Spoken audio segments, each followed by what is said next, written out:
For Creamer Media's Polity, I'm Sashni Mali. Joining me today is Sarah Barret from Joburg 360, here to discuss the historic Joburg walking tours. Sarah, please can you give us some history into your walking tour company, Joburg 360? I was very lucky when I was at university in the mid-1980s. I got a holiday job as they called it, a tour leader. I wasn't a qualified tour guide, but I got to travel around Europe with coach loads of American tourists, and I was studying French and German, and so it was an ideal holiday job. And the tourism bug bit me, and I've spent decades in tourism, not always in guiding, but many years in tourism, often taking South Africans out of the country, rather than focusing on what I focus on now, which is visitors to Johannesburg. And I've worked also for over 10 years in South African art. So that's kind of the background. For the last few years, yeah, we have been focusing on walking tours and minibus tours in Joburg. I think it's been a case of wanting to stay at home more and to focus on this wonderful city, to showcase it, to dispel some of the myths about Joburg. And we're quite new at this as a city. Cape Town has far more experience of welcoming visitors to its city. And until 2010, we had done very little of it. So we're all learning as we go, in a sense. I work with a wonderful colleague in Soweto called Seppo. I think it's very important in a place such as Soweto to have a local guide with local knowledge. I don't think visitors want to be shown around Soweto by a middle-aged white lady. So Seppo and I are Joburg 360, and we collaborate well. He was born and raised in Jabulani, and so he has wonderful local knowledge. And yeah, that's Joburg 360. And generally, what can one look forward to when taking one of these tours? Well, we like to mix it up. We don't like to focus too heavily on one topic or one area for too long. I love history, of course, there's some history, but there's also some trivia, some public art, some graffiti, stop for a cup of coffee or a gin and tonic. We'll throw in maybe one museum, one church, one bookshop. We don't get too bogged down, unless, of course, it is a focused tour that a client has requested at the Apartheid Museum, in which you can spend hours. But generally, we like to be family friendly. We like to show a variety of sites, and we hope that especially our local visitors, they can come back and they can spend more time in the places that we've shown them and they'd like to see. So it's a bit of a mixed bag. And from your experience, what are some of the most popular Joburg spots on these tours? That's tricky. Everywhere's popular at a different time and in a different way, in a sense. Obviously, like a rooftop bar at Hallmark House is extremely popular, for a drink and a view. But the site of the Constitutional Court, when you walk in there, is breathtaking. So different things are popular to different people on different days. If we see some street art, that's always a delight. And yet, if the street artist is there at the time creating something new, that's even more popular. I think recently, last weekend, we were in Soweto, and we went to the Soweto Theatre and the amphitheatre, which is next to it.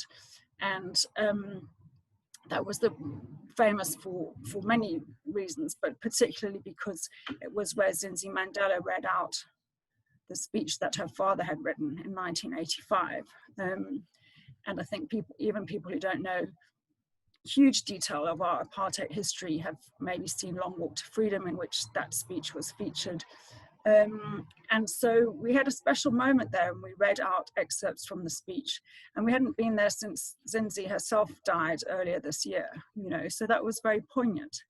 And yet at the same time, last week I was in Maboneng, and there was a guy called Johannes who is a wonderful street artist, and he does animal noises. And so he was standing in the middle of the street with our group of 12 visitors, and he was making noises of a buffalo and a hardy-dar and I don't know what, and he passed the hat round, and everyone was just delighted to give him something. And so he went away happy, and our group just got a special little bonus because we bumped into him. So every tour is different, every day is different in Joburg. And how would you respond to people who want to book a tour but are thinking, what about crime? It's a valid question, of course. We don't have a reputation for crime without reason. We understand that we live in a city where the crime is high. We're very aware of it.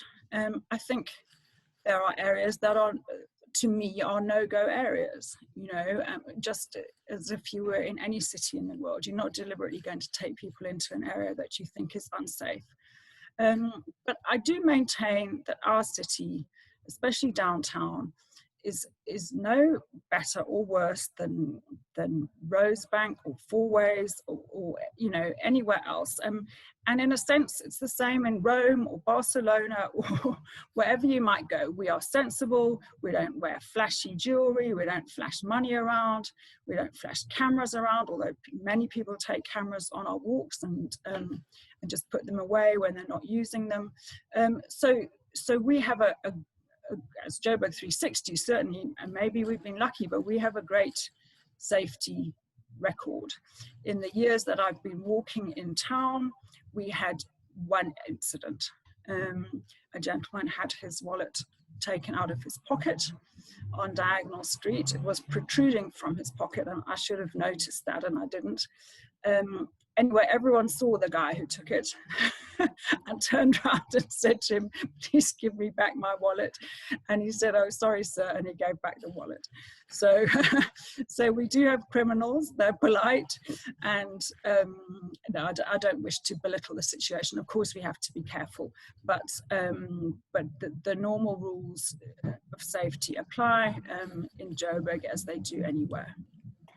And tell us, how has COVID-19 affected visitors, local and international visitors? It's been a disaster. I mean, let's not sugarcoat it. For a level 1 industry, we have struggled. Many of us are stuttering along, but we need the borders to be open in order to operate properly. But we are resilient. Joburgers, South Africans, we are resilient. I've been lucky. Seppo and I have a local following, which we built up over the past few years.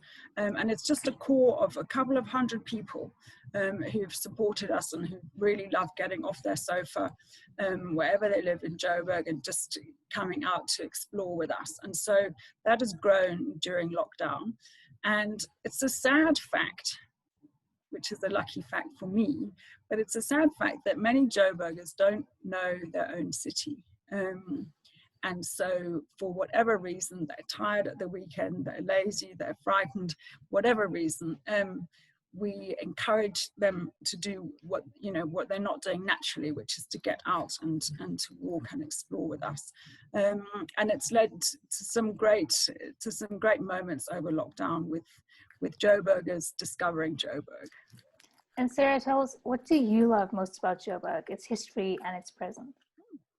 So much. Joburg is a city of immigrants, and I hope it will continue to be a city of immigrants. It's what gives us our spice and our variety. There's obviously a sense of entrepreneurship here. There's an energy which everyone talks about, but it's palpable. I think there's a lot of active citizenship, particularly as we know that the government's not going to help us in the way that we would like as a city, and there's a sense of Ubuntu, and there's never a dull moment. I mean, good or bad, Joburg just never ceases to amaze and to be alive, and I think people just find it so much better than they expected when they come here, and that makes me smile. And lastly, Sarah, what is the focus for October and the rest of the year for your tours, and how can one make a booking? So our focus for October is, again, just to mix up the type of tour. We are offering tours to Constitution Hill. I'm delighted that having been closed during lockdown, Constitution Hill is now open. For me, it is a crucial, key heritage site of our country. It does more than anywhere else. I think it really helps to explain the oppression of our past, and it gives us enormous hope for the future. And so it is a superb site to visit. We also are continuing to punt Soweto, because there is so much to see and do there. And people say to me, I've done Soweto, and it just makes me want to cry. You know, I mean, you would never say I've done London or I've done New York, and where almost half of Joburg's population lives in Soweto, there is something going on, you know. So you've been to Vilakazi Street, no, that you haven't done Soweto. I mean, there's a lady I came across yesterday, I never even knew she was doing this. Her name is Nomsa Mazwai. She's got a movement going called Funk It, I'm Walking. I hope I've got that right. Funk It, I'm Walking, and she's leading walks around Soweto, and I would love to get my visitors involved in that, because we use minibus transport. Obviously, we get out often and go and look at places, but Funk It, I'm Walking, I mean, what a joy. So Soweto is big on our agenda. And then to lighten the mood for people who really just want a beer and a dose of street art, we go to Maboneng.